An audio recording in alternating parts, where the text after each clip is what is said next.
चलिए हो गया स्टार्ट। चलिए कैसे हैं मेरे बाबू लोग, उम्मीद करते हैं कि अच्छे होंगे और अच्छे से पढ़ाई भी कर रहे होंगे। हम लोगों का भूगोल का 4 चैप्टर कंप्लीट हो चुका है और आज हम लोग 5वें चैप्टर में पहुंच गए हैं। 5वें चैप्टर का नाम हम लोग का भू संसाधन तथा कृषि, भू संसाधन तथा कृषि। आज हम लोग इसको स्टार्ट करते हैं और 4 चैप्टर तक आप लोग का कंप्लीट है, जाकर के उस वीडियो को भी देख सकते हैं। तो सबसे पहले हम लोग पढ़ेंगे कि भू उपयोग वर्गीकरण। सबसे पहला टॉपिक क्या है? भू उपयोग वर्गीकरण। भू उपयोग भू उपयोग वर्गीकरण। ठीक, सबसे पहला टॉपिक क्या है? भू उपयोग वर्गीकरण। तो सबसे पहले हम लोगों का भू उपयोग वर्गीकरण में हम लोग देखेंगे कि भू राजस्व विभाग क्या देखना होता है। ये भू राजस्व विभाग हम लोग किसे कहते हैं। ठीक, तो सबसे पहला टॉपिक हम लोग का होगा भू राजस्व विभाग।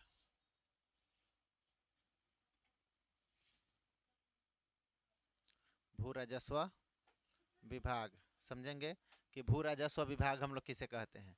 तो यह विभाग भू उपयोग संबंधित अभिलेख रखता है, यानी कि यह जो विभाग होता है भू उपयोग संबंधित, यानी कि किस जमीन पर कितना जमीन पर कृषि हो रहा है, कितना जमीन पर खेती हो रहा है, उसका संबंधित जो अभिलेख होता है, उसका मतलब कि पेपर होता है, वह इसके पास अवेलेबल होता है। ठीक है, तो हम लोग क्या लिखेंगे कि यह विभाग भू उपयोग संबंधित अभिलेख रखता है। क्या लिखेंगे?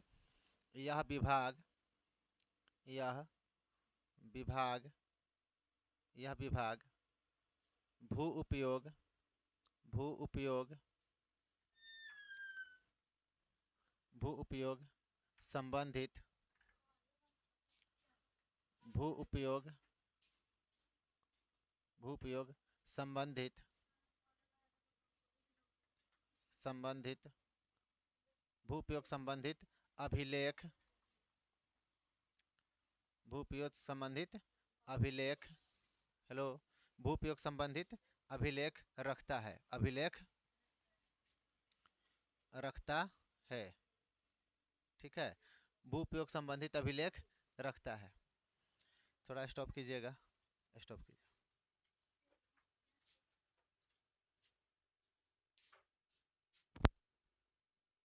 चलिए देखिए, तो हम लोग समझ गए क्या, यानी कि भू राजस्व विभाग किसे कहेंगे। तो यह विभाग भू उपयोग संबंधित जो होता है, मतलब कि क्या अभिलेख को रखता है। हम लोग का चैप्टर नंबर किस में पहुंचे हैं? 5 में, भू संसाधन तथा कृषि। चैप्टर नंबर कितना है? 5। चैप्टर नंबर कितना है? 5। ठीक, चैप्टर 5 है। ठीक, हम लोग 4 चैप्टर हम लोग कंप्लीट कर चुके हैं। 4 चैप्टर क्या हो गया है? कंप्लीट हो गया है।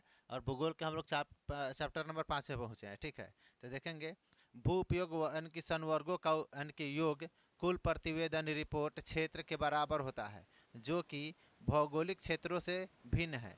भू राजस्व द्वारा प्रस्तुत क्षेत्रफल यानी कि पत्रों के अनुसार रिपोर्टिंग क्षेत्र पर आधारित है, जो कि कम या अधिक क्षेत्र हो सकता है। यानी कि या भू राजस्व विभाग हम पढ़े हैं कि भू यानी कि यह विभाग भूमि उपयोग संबंधित अभिलेख रखता है, यानी कि कितने ज़मीन पर हम लोग का कृषि हो रहा है और कितने ज़मीन पर कृषि नहीं हो रहा है। यानी कि यह आपका मतलब कि अनुमान भी लगाया जाता है कि पिछले साल कितने ज़मीन पर कृषि हो रहा था, अब कितने ज़मीन पर कृषि हो रहा है। ठीक है, इसका भी हम लोगों का इसके पास रिपोर्ट होता है।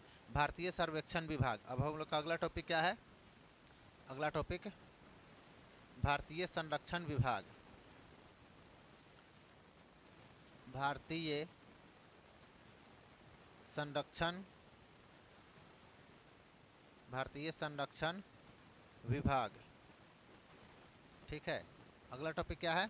भारतीय संरक्षण विभाग। इसके बारे में पढ़ेंगे।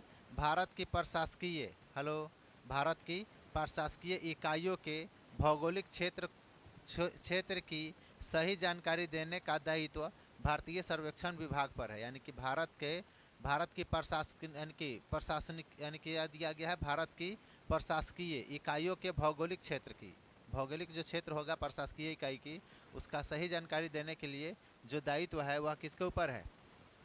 तो हम लोगों का भारतीय संरक्षण विभाग के ऊपर, भारतीय संरक्षण विभाग के ऊपर। इसके ऊपर क्या दायित्व है? इसका दायित्व की बात किया जाए, दायित्व इसका क्या है? इसका दायित्व है, भारतीय संरक्षण विभाग का जो दायित्व है आपको बताते हैं प्रशासकीय इकाइयों के भौगोलिक क्षेत्र की सही जानकारी देना। ठीक है, प्रशासकीय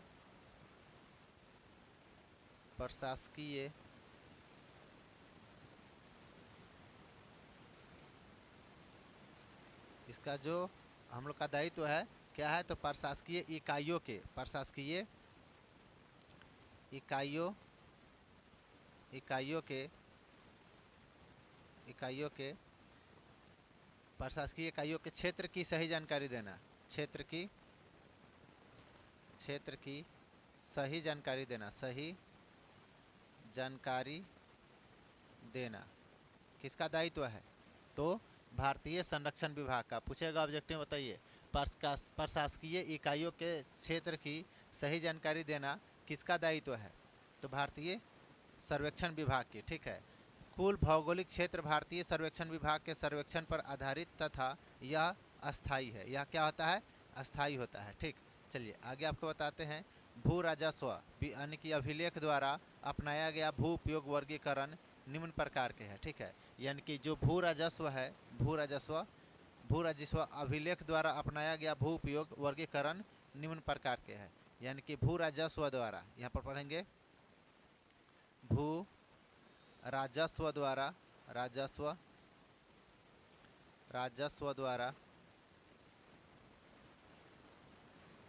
द्वारा भूमि का वर्गीकरण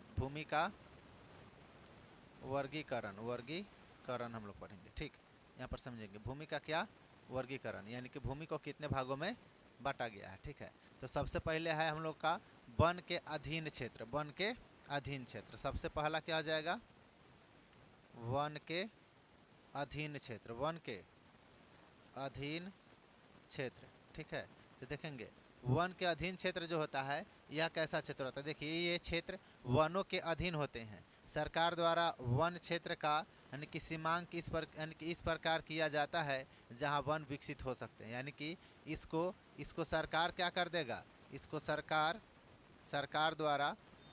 द्वारा इसको वन घोषित कर दिया गया। क्या वन क्षेत्र घोषित कर दिया गया, वन, और इस पर पेड़ पौधे उगेंगे, जानवर वगैरह रहेंगे। ठीक है, तो यह हो जाएगा वन के अधीन हो गया। वह किसके अधीन हो गया, वन के अधीन, तो इसको बोलेंगे वन अधीन क्षेत्र। क्या बोलेंगे इसको, वन अधीन क्षेत्र। ठीक है, अगला हम लोग का है गैर कृषि कार्यों से प्रयुक्त भूमि। गैर कृषि कार्यों से अगला टॉपिक होगा हम लोग का गैर कृषि कार्यों से प्रयुक्त भूमि। ठीक है, गैर कृषि कार्यों से प्रयुक्त भूमि। तो देखेंगे यह क्या होता है, गैर कृषि कार्यों से प्रयुक्त भूमि। इस वर्ग की भूमि में भूमि का उपयोग सड़कों, नहरों, यानी कि उद्योग, दुकानों आदि के लिए किया जाता है। यानी कि यह गैर कृषि कार्यों से उपयुक्त भूमि, यानी कि ज़मीन तो कृषि लायक है, उस पर खेती किया जा सकता है, लेकिन वहाँ पर खेती नहीं करके उसका यूज किसी और कार्यों में हो रहा है। जैसे आपको बताते हैं कि इसका यूज आपका सड़क बनाने में कर दिया गया। कौन चीज़ में, सड़क में। लोग यानी कि खेतों में देखेंगे, मतलब कि रोड के अगल बगल में जो खेत होता है, जनसंख्या बढ़ने के कारण लोग उसमें अपना घर बना लेते हैं, है ना, तो घर बनाने में भी इसका उपयोग होता है। उसके बाद में आपको बताते हैं नहर बनाने में इसका उपयोग कर दिया जाता है। कौन चीज़ में, नहर बनाने में। यानी कि देखेंगे कि जिस खेत में पहले कभी हम लोग का खेती किया करते थे, धान गेहूँ फसल उगाया करते थे, उसमें घर बन गया, उसमें क्या बन गया, घर, तो वह किस में चल जाएगा, तो गैर कृषि कार्यों ये से प्रयुक्त भूमि में। ठीक, उसके बाद में नहर बन गया, कोई उद्योग बन गया। उद्योग का मतलब कि कोई छोटा मोटा फैक्ट्री खुल गया, ठीक है, या बड़ा फैक्ट्री खुल गया, ठीक है, उद्योग बन गया। उसके बाद आपको बताते हैं कि क्या हो जाएगा, उसमें दुकान खुल गया, घर बन गया, तो क्या बन गया, दुकान खुल गया। ठीक, दुकान हो गया, क्या हो गया, दुकान हो गया। उसके बाद में आपको बताते हैं कि जैसे कि कोई खेत है जिसमें क्या होता है, कृषि कार्य हो रहा है, और उसमें क्या बन गया, स्कूल बन गया। क्या बन गया, स्कूल बन गया। तो अभी हम लोग का क्या हो जाएगा, यानी कि गैर कृषि कार्यों से प्रयुक्त भूमि में चला जाएगा। आदि कार्यों के लिए इसका यूज किया जाता है ना, तो वह क्या हो जाएगा, गैर कृषि कार्यों में आ जाएगा। तीसरा नंबर जो टॉपिक होगा इसका, वो हम लोग पढ़ेंगे बंजर एवं व्यर्थ भूमि। क्या पढ़ेंगे हम लोग,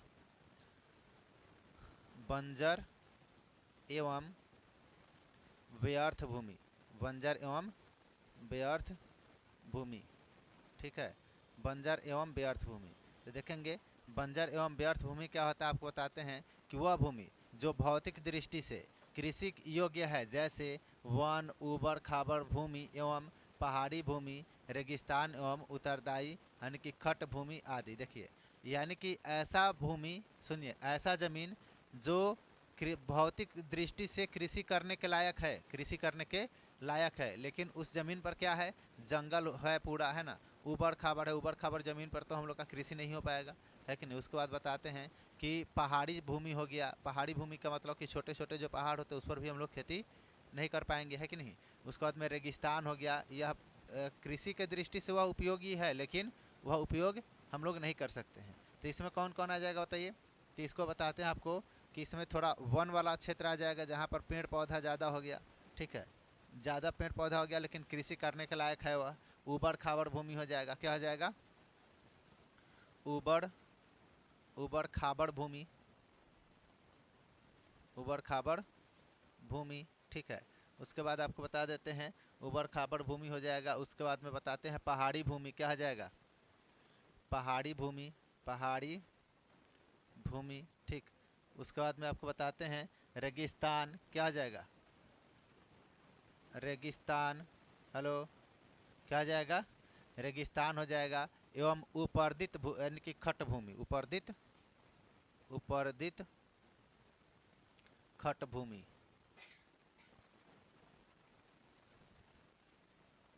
ठीक है। चलिए देखिए, तो ऐसा ऐसा भूमि इसमें आ जाएगा हम लोगों का। इसमें और लिख लेते हैं आदि, क्या लिख लेते हैं, आदि, ठीक।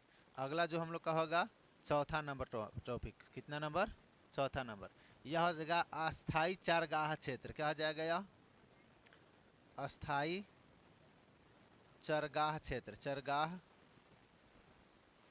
क्षेत्र, ठीक है, अस्थाई चरगाह क्षेत्र। तो देखेंगे इस प्रकार की अधिकतर यानी कि भूमि पर ग्राम पंचायत या सरकार का स्वामित्व होता है।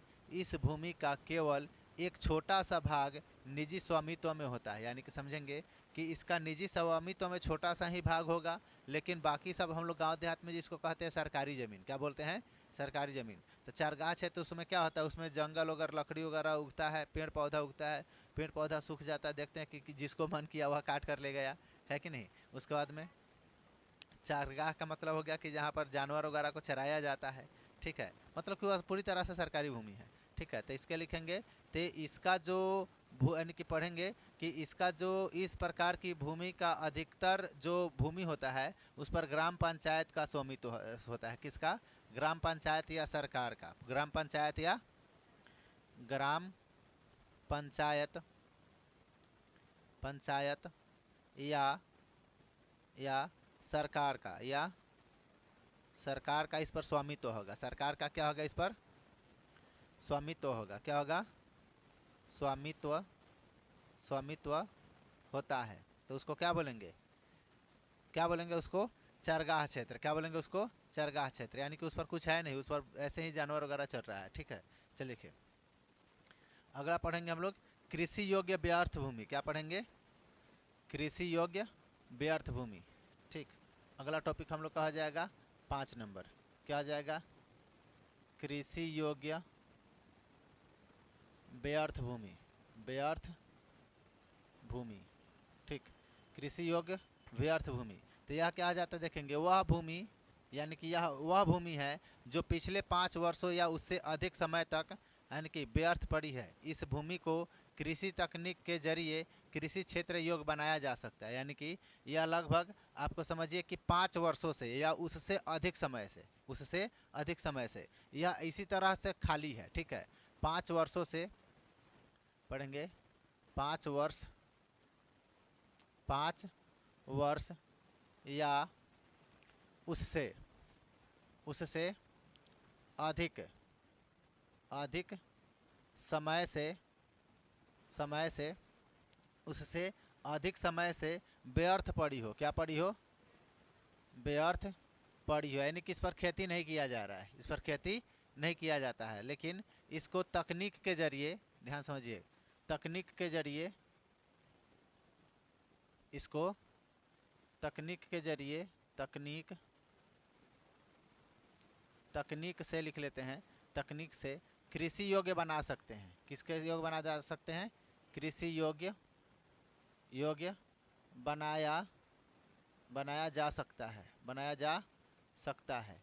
तो इसको हम लोग क्या बोलेंगे? कृषि योग्य व्यर्थ भूमि, यानी कि कृषि के लायक तो है लेकिन इसी तरह खाली पड़ा है, इसी तरह क्या है? खाली पड़ा हुआ है, ठीक है, उस पर कृषि कार्य नहीं हो रहा है। अब पढ़ेंगे हम लोग वर्तमान प्रति भूमि। क्या पढ़ेंगे? वर्तमान प्रति भूमि। तो ध्यान से समझेंगे। वर्तमान प्रति भूमि, प्रति भूमि, ठीक है, वर्तमान प्रति भूमि। तो देखेंगे यह वह भूमि है जिस पर 1 वर्ष या उससे कम समय से खेती नहीं यानी कि किया जा रहा है, यानी कि 1 साल के अंदर, है ना, 1 साल के यानी कि मान के चलिए 1 साल के अंदर, 1 साल से कम, 1 साल से कम समझ लेंगे, 1 साल से कम समय से कृषि नहीं किया गया हो, नहीं किया गया हो, तो उसको क्या बोलेंगे? वर्तमान प्रतिभूमि, यानी कि अभी खाली है, कृषि होता था लेकिन अभी क्या है? खाली है, तो क्या बोलेंगे उसको? वर्तमान प्रतिभूमि। यानी कि पिछले साल कृषि हुआ, इस साल 1 साल के लिए छोड़ दिए, तो यह वर्तमान प्रतिभूमि कहला जाएगा। समझ में आया? कृषि हो रहा है लेकिन 1 साल छोड़ दिए, 1 साल क्या कर दिए? छोड़ दिए, तो क्या हो जाएगा? वर्तमान कृषि भूमि। अब पढ़ेंगे पुरातन प्रतिभूमि। क्या पढ़ेंगे अगला टॉपिक? यह 6 नंबर हो गया ना, ठीक। 7 नंबर पढ़ेंगे पुरातन प्रतिभूमि, प्रतिभूमि, पुरातन प्रतिभूमि। तो पढ़ेंगे हम लोग पुरातन प्रतिभूमि क्या होता है, समझेंगे। तो देखिए वह भूमि जिसे 1 वर्ष से अधिक किंतु 5 साल से कम, ध्यान से समझेंगे, इसमें 1 साल से ज़्यादा और 5 साल से कम, 5 साल से कम, तो बोल सकते हैं कि 1 से लेकर 5 साल के बीच, 1 से लेकर 5 साल के बीच अगर भूमि खाली है, भूमि क्या है? भूमि खाली है, ठीक है, तो क्या हो जाएगा? यह खाली है तो उसे हम लोग क्या कहेंगे? पुरातन प्रतिभूमि कहेंगे। क्या बोलेंगे उसको? लेकिन का मतलब कि खेती के लिए इसको उपयोग नहीं किया गया है, तो उसको क्या बोलेंगे?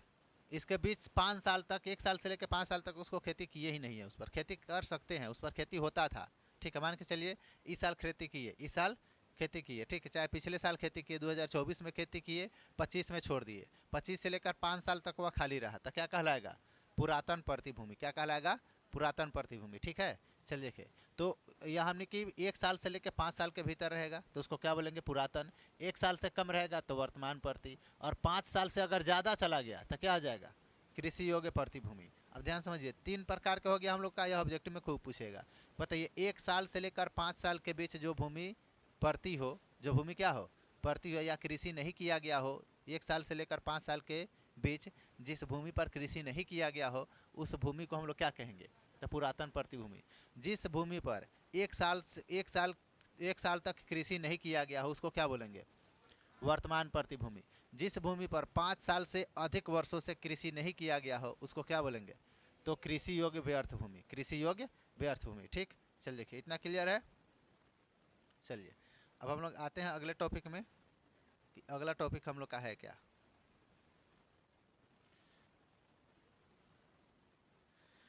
अब हम लोग पढ़ना है यानी कि निवल बोया गया क्षेत्र। अगला टॉपिक हम लोग का क्या होगा?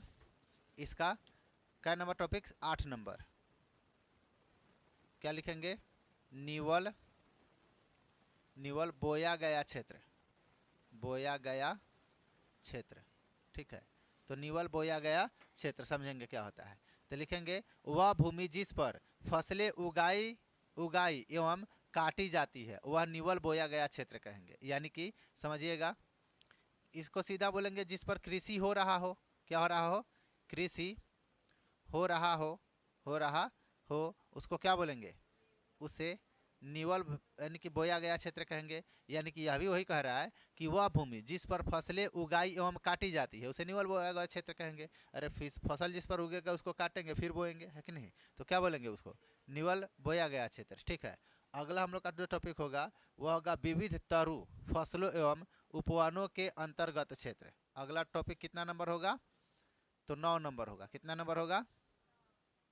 इसका नाम क्या रखेंगे? विविध तरु फसलों। क्या लिखेंगे? विविध विविध तरु फसलों।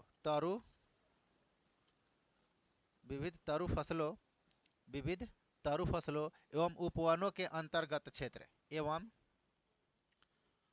उपवनों के अंतर्गत क्षेत्र, अंतर्गत क्षेत्र,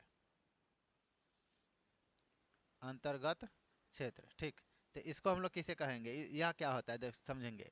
इस वर्ग में वह भूमि शामिल है जिस पर उद्यान एवं फसलदार वृक्ष हैं। फसलदार यानी कि फसलदार नहीं, फलदार बोलेंगे, फलदार वृक्ष है। इस प्रकार ज़्यादातर भूमि निजी स्वामित्व में होता है। अच्छा समझिए, यह जो भूमि होता है यह निजी स्वामित्व में होता है। क्या होता है? निजी स्वामित्व में। निजी स्वामित्व का मतलब हो गया, समझेंगे, निजी स्वामित्व, इसका मतलब हो गया कि इसका मालिक कोई ना कोई होगा, इसका मालिक कोई ना कोई होगा। ठीक है, तो उसको हम लोग निजी स्वामित्व बोलेंगे। और जिसका मालिक कोई नहीं है उसका मालिक कौन है? सरकार है। और जिस जमीन का मालिक कोई नहीं है उसका मालिक कौन है? सरकार है। समझे कि नहीं? तो जिस जमीन का मालिक कोई नहीं हुआ उसका सरकार है, और निजी स्वामित्व उसको बोलेंगे जिसका कोई ना कोई मालिक होगा। और इस जमीन पर क्या किया जाता है कि इस जमीन पर आपको बताते हैं कि इस पर फलदार वृक्ष होगा। क्या होगा? फलदार वृक्ष। फलदार वृक्ष यानी कि हम लोग वृक्ष लगा देते हैं ना, बगीचा लगाते हैं, फल का, लीची का पेड़ लगा देंगे, आम का पेड़ लगा देते हैं, है कि नहीं? तो यह फलदार वृक्ष है जिस हम लोग को फल देता है। हम लोग जिसको बगीचा लगाते हैं तो वह किसके अंदर आ जाएगा? विविध तरु फसलों एवं उपवनों के अंतर्गत क्षेत्र। ठीक, उसके बाद बताते हैं कि इस तरह के ज़्यादा जो भूमि होता है या उद्यान बोल सकते हैं। क्या बोल सकते हैं? उद्यान। ठीक है, उद्यान का मतलब हो गया कि इस पर कोई ना कोई हम लोग फैक्ट्री, कोई ना कोई मतलब कि उस पर जिससे हम लोगों को कुछ ना कुछ मिलता हो उसके बदले। ठीक है, उद्यान का मतलब कोई छोटा मोटा फैक्ट्री लगा दिए, ठीक है, या कोई मतलब कि ऐसा कार्य कर रहे हैं उस भूमि पर, ठीक है, जिससे हम लोगों को मतलब कि लाभ हो रहा है। ठीक है, समझ में आ गया? चलिए, तो इसको क्या बोलेंगे? उद्यान क्षेत्र। उद्यान का मतलब समझिए कि बगीचा वगीचा लगाना। जैसे कि कितना कोई को देखिए अगर नर्सरी बना देता है। क्या बना देता है? नर्सरी। नर्सरी क्लास नहीं है ना। नर्सरी का मतलब हो गया कि उसमें छोटे छोटे पौधे उगाए जाते हैं, जैसे आम के पौधे, उसको बेचा जाता है कि नहीं। चलिए देखिए, अब आएंगे शुद्ध बुआई क्षेत्र। अब पढ़ेंगे क्या? अगला टॉपिक क्या होगा? शुद्ध बुआई क्षेत्र। शुद्ध बुआई क्षेत्र। ठीक है, शुद्ध बुआई क्षेत्र। तो समझेंगे शुद्ध बुआई क्षेत्र यानी कि किसे कहेंगे? तो किसी कृषि, सुनो, किसी कृषि वर्षा में बोया गया, कृषि वर्ष यानी कि वर्ष में, कृषि वर्ष में बोया गया कुल फसल क्षेत्र शुद्ध बुआई क्षेत्र कहलाता है। यानी कि कृषि वर्ष में, कृषि वर्ष में यानी कि जिस फसल का मतलब कि मौसम है, जिस फसल का समय है, उस समय में वह फसल बोया गया है, तो उसको बोलेंगे क्या? उसको बोलेंगे, उसको क्या बोलेंगे? कृषि, कृषि वर्ष में बोया गया कुल फसल, कृषि वर्ष में बोया गया कुल फसल के क्षेत्र को हम लोग बुआई क्षेत्र कहते हैं। ठीक है, तो बोलेंगे यहाँ पर इसका परिभाषा क्या बोलेंगे? कृषि वर्ष में, कृषि वर्ष, कृषि वर्ष में, कृषि वर्ष में बोया गया क्षेत्र,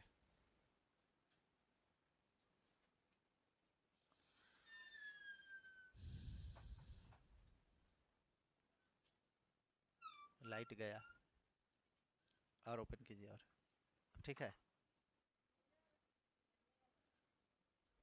स्टॉप कर दीजिए, स्टॉप कीजिए।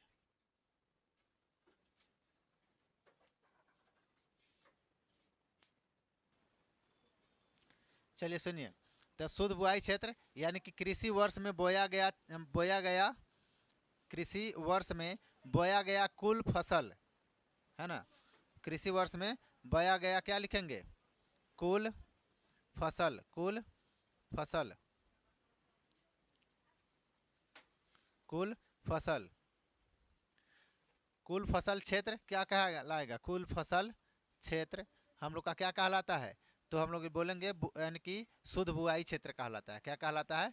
शुद्ध बुआई क्षेत्र कहलाता है। ठीक है, अब पढ़ेंगे हम लोग सकल बोया गया क्षेत्र। क्या बोलेंगे?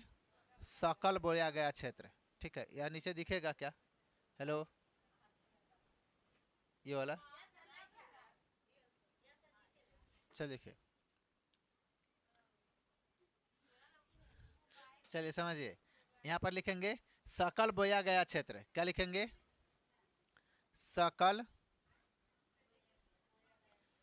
बोया गया क्षेत्र, बोया गया क्षेत्र, ठीक। तो समझेंगे सकल बोया गया क्षेत्र किसे कहते हैं। तो लिखेंगे जोते एवं बोए गए क्षेत्र में शुद्ध बुआई क्षेत्र तथा शुद्ध क्षेत्र का शुद्ध क्षेत्र का वह भाग शामिल किया जाता है जिसका उपयोग एक एक से अधिक बार किया गया हो, यानी कि सकल बोया गया क्षेत्र यानी कि उसको कहेंगे जिसका उपयोग एक से अधिक बार किया गया हो, एक से अधिक बार किया गया हो, कृषि के लिए अधिक बार किया गया हो, ठीक है, अधिक बार किया गया हो, किया गया हो, उसको क्या कहेंगे? तो सकल बोया गया क्षेत्र, क्या बोलेंगे उसको? सकल बोया गया क्षेत्र, ठीक। अगला हम लोग पढ़ेंगे कि भारत में भू उपयोग परिवर्तन के कारक, भारत में भू उपयोग परिवर्तन के कारक, यहाँ पर हम लोग हेडलाइन बनाते हैं भारत में भू उपयोग परिवर्तन के कारण, परिवर्तन के कारण, ठीक है। भारत में भू उपयोग परिवर्तन के कारण जो है वह क्या क्या है बताते हैं। कारण लिख दिया, कारक होगा, क्या होगा? परिवर्तन के कारक, ठीक है। तो समझेंगे कि किसी क्षेत्र में भूमि का उपयोग अधिकतर वहाँ की आर्थिक क्रियाओं की प्रवृत्ति पर निर्भर करती है। चूँकि समय के साथ आर्थिक क्रियाओं में बदलाव आता रहता है लेकिन भूमि क्षेत्रफल की दृष्टि से अस्थायी है। हमें भू उपयोग को प्रभावित करने वाले अर्थव्यवस्था के तीन परिवर्तनों को समझना चाहिए जो निम्न है, यानी कि इसके लिए 3 गो परिवर्तन समझना है। कितने क्या गो परिवर्तन? 3 गो। हम लोग आवश्यकता अनुसार यानी कि मौसम अनुसार हम लोग क्या करते हैं? फसल लगाते हैं भूमि पर, ठीक है। तो इसका तीन प्रकार पढ़ना है। कितने प्रकार? 3। तो सबसे पहला पढ़ेंगे हम लोग कि अर्थव्यवस्था का आकार, क्या पढ़ेंगे हम लोग? अर्थव्यवस्था का अर्थव्यवस्था का आकार। हेलो, क्या पढ़ेंगे बताइए? अर्थव्यवस्था का आकार लिखेंगे, देखेंगे इसको। इसे उत्पादित वस्तुओं तथा सेवाओं के मूल्य संदर्भ में समझा जाता है, यानी कि इसमें उत्पादित वस्तुओं तथा सेवाओं के मूल्य संदर्भ में समझा जाता है, यानी कि इसमें जो भी हम लोगों का उत्पादन होगा, ठीक है, तथा जो उसमें सेवा के मूल्य के संदर्भ में समझा जाता है, यानी कि जो इसमें हम लोग फसल लगाएंगे तो उससे मतलब कि सेवा की भावना होती है। जैसे कि हम लोग सब्जी का फसल लगाए तो ले जाकर कहाँ बेच दिए? बाज़ारों में, है ना। तो जो इसके पास ज़मीन नहीं है, जो कृषि नहीं करता, वो भी सब्जी खा लेगा, है कि नहीं? नहीं तो हम लोग अपने भर लगाएंगे तो हो गया, बाकी लोग सब्जी नहीं खाएगा, है कि नहीं? देखिए, यदि समय के साथ बढ़ता है, सुनिए, यह यदि समय के साथ बढ़ता है जो कि बढ़ती जनसंख्या, बदलते आय स्तर, उपलब्ध प्रौद्योगिकी व इसी से मिलते जुलते कारकों पर निर्भर करते हैं, समय के साथ भूमि पर दबाव बढ़ता है। समय के साथ क्या होता है? भूमि पर दबाव बढ़ता है। अच्छा समझिए, तो समय के साथ भूमि पर क्या होगा? दबाव बढ़ेगा। क्यों बढ़ेगा? क्योंकि जनसंख्या तो बढ़ रहा है, जनसंख्या क्या हो रहा है? बढ़ रहा है, लेकिन जमीन बढ़ रहा है नहीं, जमीन तो नहीं बढ़ रहा है, जमीन तो जितना है उतना ही है। तो भूमि पर क्या होगा? दबाव बढ़ेगा। भूमि पर क्या होगा? दबाव बढ़ेगा। अब पढ़ेंगे अर्थव्यवस्था की संरचना, दूसरा इसका टॉपिक क्या आ जाएगा? अर्थव्यवस्था की संरचना, क्या पढ़ेंगे बताइए? अर्थव्यवस्था की संरचना। देखेंगे कि समय के साथ अर्थव्यवस्था की संरचना में भी बदलाव होता है। द्वितीयक तथा तृतीयक यानी कि सेक्टरों में प्राथमिक सेक्टर की अपेक्षा अधिक तीव्रता से वृद्धि होती है। इस यानी कि प्रक्रिया में धीरे धीरे कृषि भूमि और गैर संबंधित कार्यों में उपयुक्त होती है। इस प्रकार के परिवर्तन शहरों के चारों तरफ अधिक तीव्र है, जहाँ कृषि योग्य भूमि इस्तेमाल के लिए उपयोग किया जाता है। यानी कि ऐसे में हम लोगों का द्वितीयक और तृतीयक क्षेत्र में कृषि योग्य भूमि का ही यूज कर लिया जाता है। कृषि योग्य भूमि का ही क्या कर लिया जाता है? उपयोग कर लिया जाता है तो भूमि तो घट जाएगा, और जिस पर कृषि होता था उसका यूज किसी और काम में कर लिया जाएगा तो ज़मीन और ही घट जाएगा, कृषि हो गया, है कि नहीं। चलिए फिर आगे हम लोग पढ़ेंगे इसका तीसरा टॉपिक, कृषि क्रियाकलापों का अर्थव्यवस्था में योगदान। कृषि क्रियाकलापों का अर्थव्यवस्था में योगदान। कृषि क्रियाकलापों का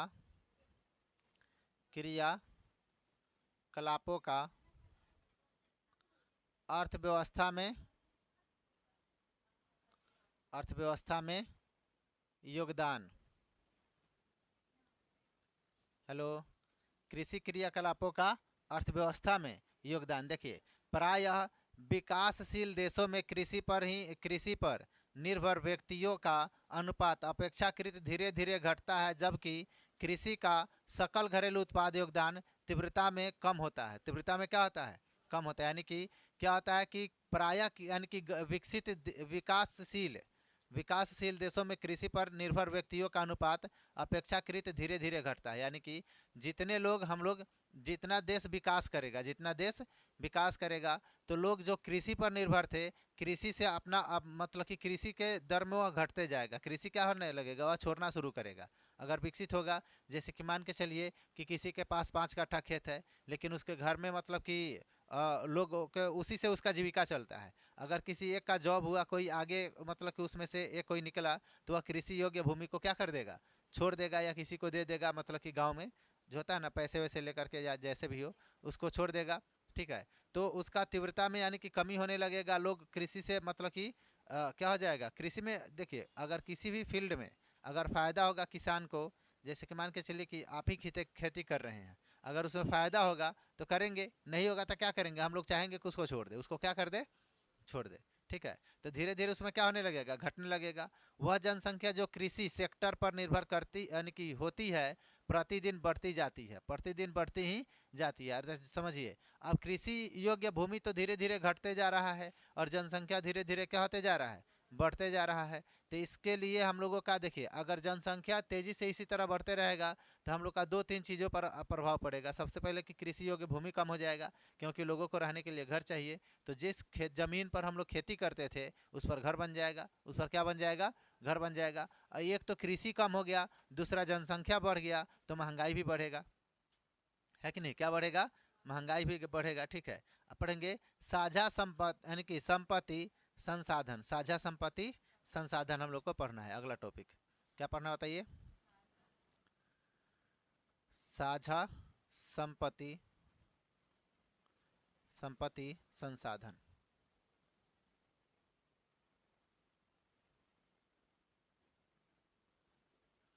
साझा संपत्ति संसाधन, ठीक।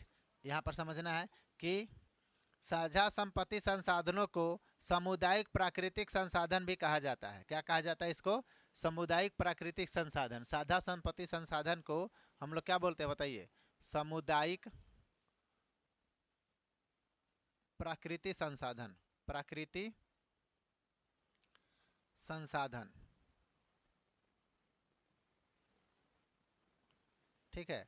साझा संपत्ति संसाधन को यानी कि क्या बोलते हैं, तो सामुदायिक प्राकृतिक संसाधन के नाम से भी जानते हैं, जहाँ सभी सदस्यों को इसके उपयोग का अधिकार होता है। यानी कि उस समुदाय के सभी लोगों का उस जमीन का, उस संसाधन का उपयोग के लिए अधिकार होता है। उस संसाधन के उपयोग के लिए क्या होता है, अधिकार होता है। तथा किसी विशेष के संपत्ति अधिकार न होकर सभी समुदाय के कुछ विशेष कर्तव्य भी हैं। समझिए, इस पर किसी एक व्यक्ति का हक नहीं होता है, किसी एक व्यक्ति का हक नहीं होता है, इस पर पूरे समुदाय का हक होता है, पूरे समुदाय का हक होता है। जैसे उदाहरण के लिए आपको बताते हैं, सामुदायिक वन क्या हो जाएगा, सामुदायिक वन। अगर सामुदायिक वन है तो उस पर पूरे समुदाय का हक है, पूरे क्या है, समुदाय का हक है, ठीक है। चरगाह यानी कि ग्रामीण जलीय क्षेत्र तथा अन्य सार्वजनिक स्थान साझा संसाधन, ऐसे उदाहरण समझिए। सामुदायिक वन का मतलब समझिए गए, चारगाह क्षेत्र पर एक आप ही का अधिकार नहीं है, पूरे समुदाय का अधिकार है कि नहीं। ग्रामीण जलीय क्षेत्र, जहाँ पर गांव के मतलब कि सरकारी ज़मीन में अगर जलीय क्षेत्र हो तो उस पर सबका अधिकार है, उस पर क्या है, सबका अधिकार है, ठीक है। उसके बाद आपको बताते हैं, जलीय क्षेत्र हो गया तथा अन्य सार्वजनिक स्थान साझा संसाधन के ऐसे उदाहरण हैं जिसका उपयोग एक परिवार से बड़ी इकाई करती है तथा यही उसके प्रबंधन के उत्तरदायी निर्वहन करती है। ठीक है, अच्छा समझिए, जिसको इसको समझने के लिए समझिए, अगर एक मतलब कि ऐसा जंगल है जो मतलब कि 5 भाइयों का है, किसका है? 5 भाइयों का है, तो पांचों का हक होगा उस पर, क्या होगा? पांचों का हक होगा। तो उसी तरह से सामुदायिक जो संसाधन होता है वह उस पर पूरे समुदाय का हक होता है, उस पर क्या होता है? पूरे समुदाय का हक होता है। ठीक है, अब पढ़ेंगे साझा संपत्ति। साझा संपत्ति यानी कि संसाधन का विशेष महत्व, इसका विशेष महत्व क्या क्या है? ठीक है, साझा संपत्ति संसाधन का क्या पढ़ेंगे हम लोग? विशेष महत्व, विशेष महत्व। ठीक है, विशेष महत्व इसका क्या होता है? तो देखेंगे, ग्रामीण क्षेत्रों में भूमिहीन छोटे कस्बों तथा अन्य आर्थिक रूप से कमजोर वर्ग के व्यक्तियों के जीवन यापन के में इनका महत्व है, क्योंकि भूमिहीन होने के कारण पशुपालन पर प्राप्त जीविका पर निर्भर रहती है। ध्यान से समझिएगा। हेलो, तो यह यानी कि साझा संपत्ति का मतलब हो गया कि इस पर, यह ग्रामीण क्षेत्रों में देखिएगा कि जिसके पास जमीन ही नहीं है, जिसके पास जमीन ही नहीं है तो वह कृषि नहीं कर पाएगा। कृषि कर पाएगा? नहीं। तो जिसके पास जमीन नहीं है तो वह कृषि नहीं कर पाएगा, तो क्या कर लेता है? वह पशुपालन कर लेता है। क्या कर लेता है? पशुपालन। तो यह सामुदायिक संसाधन यानी कि यह सामुदायिक क्षेत्र रहेगा, चरगाह वगैरह रहेगा, तब तो अपने पशु को चरा वरा करके वह क्या करेगा? अपना जीवन यापन करेगा, है कि नहीं? कितना किसी को देखिएगा गांव में कि घर बनाने के लिए उसके पास ज़मीन भी नहीं होता है तो वह क्या कर लेता है? मतलब कि सरकारी ज़मीन में अपना घर बना लेता है कि नहीं? चलिए, उसके बाद आपको बताते हैं कि ग्रामीण इलाकों में महिलाओं की जिम्मेदारी चारा व ईंधन एकत्रित करने की होती है। यानी कि गांव में देखिएगा अधिकतर कि महिला का मेन काम क्या होता है? तो मेन काम क्या होता है कि जो मतलब कि मवेशी है, जो पालतू जानवर है, उसके लिए चारा एकत्रित करना। क्या करना? चारा एकत्रित करना है। यानी कि बकरी है तो बकरी को चराने ले जाइए। ठीक है, अगर भैंस है तो उसके लिए मतलब कि घास वगैरह का व्यवस्था कीजिए, है कि नहीं? नहीं तो उसको भी चराने ले जाइए। वह यह मेन जिम्मेदारी किसके ऊपर होता है? महिलाओं के ऊपर, ग्रामीण क्षेत्रों में। और दूसरी चीज़ है कि वह ईंधन एकत्रित करना, यानी कि जलावन का एकत्रित करना, मतलब कि खाना बनाने के लिए जो होता है ना, तो उसको एकत्रित करना किसके ऊपर निर्भर करता है? यह किसका दायित्व होता है? महिलाओं का दायित्व होता है। ठीक है, गाँव में। चलिए, साझा संपत्ति संसाधन वन उत्पाद जैसे फल, रेशे यानी कि गिरी, औषधीय पौधे आदि उपलब्ध कराती है। यानी कि साझा संपत्ति जो संसाधन होता है ये हम लोगों को क्या क्या देता है? तो फल देता है। क्या देता है बताइए? फल देता है। अगर मान के चलिए कि साझा संपत्ति में अगर आम का पेड़ है तो वह आम तो देगा, तो वह सबके लिए है। किसके लिए है? सबके लिए है। रेशा मिल जाएगा। क्या मिल जाएगा? रेशा।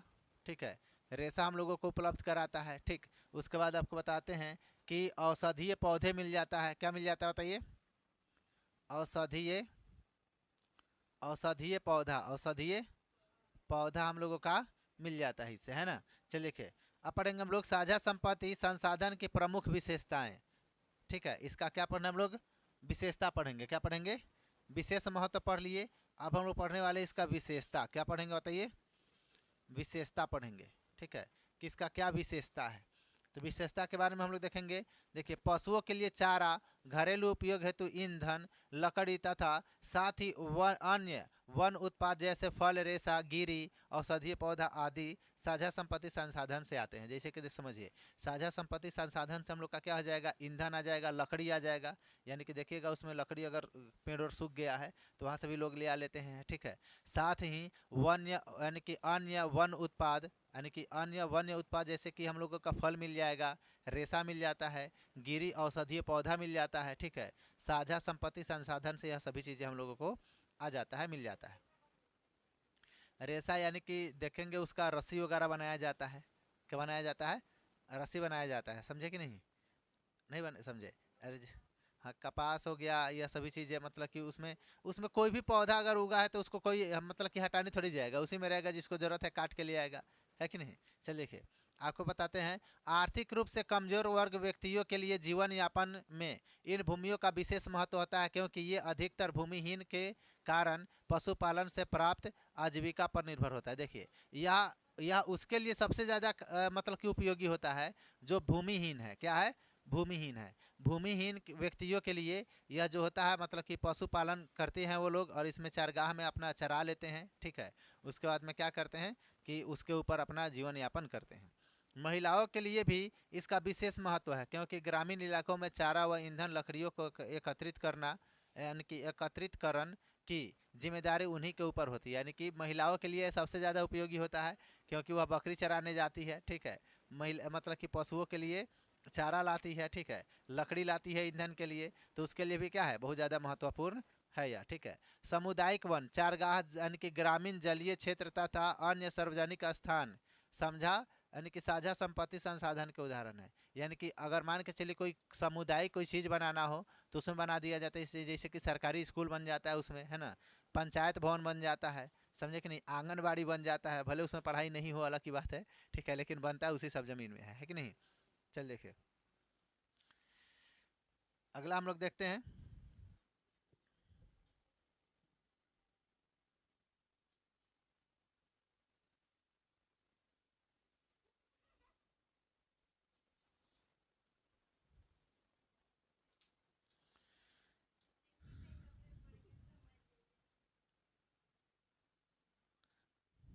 अब पढ़ेंगे हम लोग, सुनिए, हेलो। अब हम लोग पढ़ेंगे कृषि ऋतु के बारे में। किसके बारे में बताइए? कृषि ऋतु, कृषि ऋतु के बारे में, ठीक है, कृषि ऋतु। तो अब पढ़ेंगे प्रमुख फसलें। क्या पढ़ेंगे? प्रमुख प्रमुख फसलें, ठीक है, प्रमुख फसलें, ठीक है। अच्छा देखिए, कृषि ऋतु में हम लोगों का प्रमुख फसलें जो होता है कौन कौन आ जाता है, यहाँ पर एगो बॉक्स बना लेते हैं, बॉक्स नहीं बॉक्स, ठीक है। अच्छा ध्यान समझिएगा, इसको हम लोग इधर लिख लेते हैं, प्रमुख प्रमुख फसलें। हेलो, ध्यान समझेंगे। अगर हम लोग इसको भी दो भागों में बांट देते हैं, ठीक है, एक हम लोग बांट देते हैं कौन सा, एक हम लोग बांट देते हैं उत्तरी राज्य। कौन सा राज्य? उत्तरी राज्य। और एक लिख लेते हैं क्या, दक्षिणी राज्य। क्या हो जाएगा? दक्षिणी दक्षिणी राज्य, समझेंगे।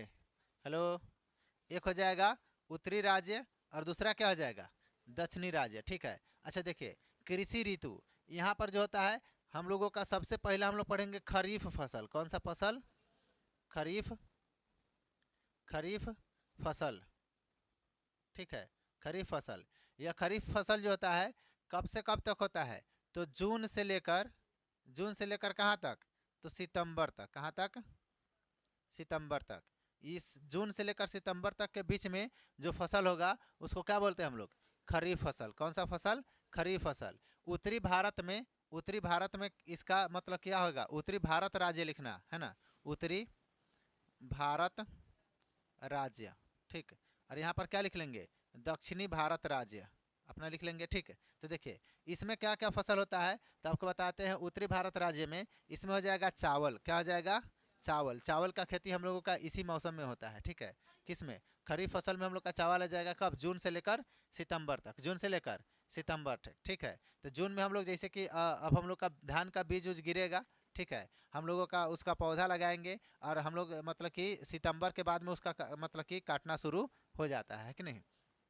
कहाँ? तो उत्तरी भारत में। कहाँ? उत्तरी भारत राज्य में, ठीक। चावल हो जाएगा, कपास हो जाएगा। क्या हो जाएगा? कपास हो जाएगा, ठीक है। उसके बाद आपको बताते हैं बजरा हो जाएगा। क्या हो जाएगा?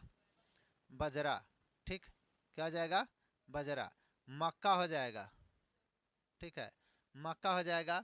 उसके बाद में आपको बताते हैं ज्वार हो जाएगा। क्या हो जाएगा? ज्वार, ठीक। उसके बाद आपको बताते हैं अरहर। क्या हो जाएगा? अरहर, ठीक है। अरहर को अरहर को याद रखेंगे, कहीं कहीं तूर कहता है। कौन चीज? अरे अपने क्षेत्र में नहीं, उत्तरी भारत राज्य में है, ठीक है। किधर आया? अच्छा देखिए, उसके बाद में हम लोग बताते हैं कि मतलब कि यह कब से कब तक होता है बताइए। अरे समझो, अरे देखो इधर, यहाँ पर समझेंगे अगला। और दक्षिणी भारत राज्य में क्या क्या हो जाएगा, तो दक्षिणी भारत राज्यों में हम लोग का हो जाएगा चावल। क्या हो जाएगा? चावल, ठीक है। उसके बाद आपको बताते हैं मक्का। अरे सुनो, चावल, ठीक है, चावल। और यहाँ पर क्या हो जाएगा, चावल, मक्का, ठीक है, क्या हो जाएगा, मक्का। उसके बाद में हो जाएगा रागी, क्या हो जाएगा, रागी, ठीक है। उसके बाद में क्या हो जाएगा, जवार, क्या हो जाएगा, जवार, ठीक है। उसके बाद और बताते हैं आपको, मूंगफली, क्या हो जाएगा, मूंगफली, ठीक है। यह सभी फसल किस में होता है, तो दक्षिणी राज्य में, किस में हो जाएगा, दक्षिणी राज्य में, ठीक है। उसके बाद आपको और बता देते हैं। अब दूसरा दूसरा नंबर पर हम लोग का हो जाएगा रबी फसल। कौन सा फसल, रबी फसल, रबी फसल, ठीक है। तो रबी फसल में क्या क्या आ जाएगा आपको बताते हैं कि यह कब से कब तक होगा, तो अक्टूबर से, कब से, अक्टूबर से, अक्टूबर से लेकर कब तक, तो नवंबर, सॉरी, अक्टूबर से मार्च तक, अक्टूबर से मार्च तक, कब तक, अक्टूबर से मार्च तक। इसमें कौन कौन आ जाएगा, तो इसमें आ जाता है गेहूं, क्या आ जाएगा, गेहूं। उसके बाद आपको बताते हैं चना, क्या हो जाएगा, चना, तोरई, ठीक है, क्या हो जाएगा, तोरई। उसके बाद में सरसों, क्या हो जाएगा, सरसों। उसके बाद में क्या हो जाएगा, जौ, क्या हो जाएगा, जौ, ठीक है। यह सभी इसमें आ जाता है, ठीक है। लेकिन यही दक्षिणी भारत में देखा जाए तो इस मौसम में क्या होता है, चावल, क्या हो जाएगा, चावल। और बताते हैं मक्का, ठीक है, मक्का, ठीक। उसके बाद आपको बताते हैं रागी, क्या हो जाएगा, रागी। और क्या, तो मूंगफली, क्या हो जाएगा, मूंगफली, ठीक।